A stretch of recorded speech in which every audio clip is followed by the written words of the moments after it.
Ladies, do you know the signs and symptoms of uterine fibroids? I ask because as a family doctor, I've seen a lot of patients over the years who have sort of just dismissed their period symptoms or any sort of GYN symptoms as, oh, well, that's just how my body is. Maybe never asking about their symptoms. And by the way, we should always be asking about things that may seem unusual or things we just want to confirm is okay.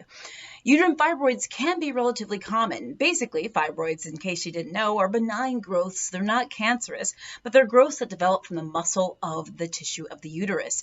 Usually they happen around the 30s or 40s, but they can happen a little younger, a little bit older. But what's also important to note is that fibroids do occur more in African American women than in white women, and they also occur at a younger age and tend to grow more quickly in African American women.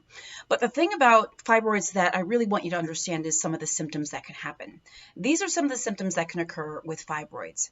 Longer or more frequent or heavy menstrual periods, severe menstrual cramping or pain, vaginal bleeding when you're not technically on your period, and anemia or low blood counts as a result of heavy periods as well. But that's not it. There are other potential symptoms, such as pain in your lower belly or your back, or pain even during sex as well. And by the way, these things should prompt you to see your doctor. Regardless of whether it's fibroids or not, these are things I want you to talk to us about. But there are other symptoms that are possibilities: difficulty urinating or frequent urination, constipation, rectal pain, or difficult bowel movements. Fibroids can basically put pressure on things and cause these symptoms, along with abdominal cramps as well. Some women actually experience an enlarged uterus or abdomen because of the size of the fibroids that they have in their body. I should also say that not every woman with fibroids experiences symptoms at all. It's very, very possible, and many women have fibroids but don't have any symptoms. So please don't think that you have to have symptoms if you have fibroids, because it's not necessarily the case. But also associated with fibroids is miscarriages and infertility. Now, again, not every woman with fibroids will experience any or all of these, but these are all possibilities when it comes to fibroids.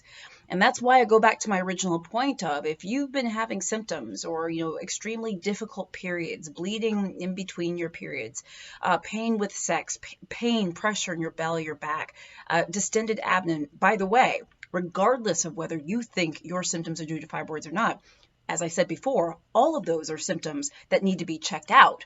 But I'm letting you know this to let you know that you don't have to suffer in silence. I think a lot of times we get used to heavy periods or certain things with our body without asking, without, saying, hey, doc, this has been going on for a long time. Is this normal? Is this not? Is there anything that can be done? Understand that there are many things that can be done about fibroids, and there are many, many, many options. Certainly that's a topic for another video, but understand that there are many options for fibroids, for treating them and helping you live a healthy and productive life. So, ladies, make sure you're talking to your doctor. That's one of the most important things you can do. Guys, I'm Dr. Jen Caudle. I'm a practicing family physician and on-air health expert and video creator. If you've not subscribed to my channel and clicked the little bell, I invite you to do so. I'll be back with more videos. All right, guys. Bye.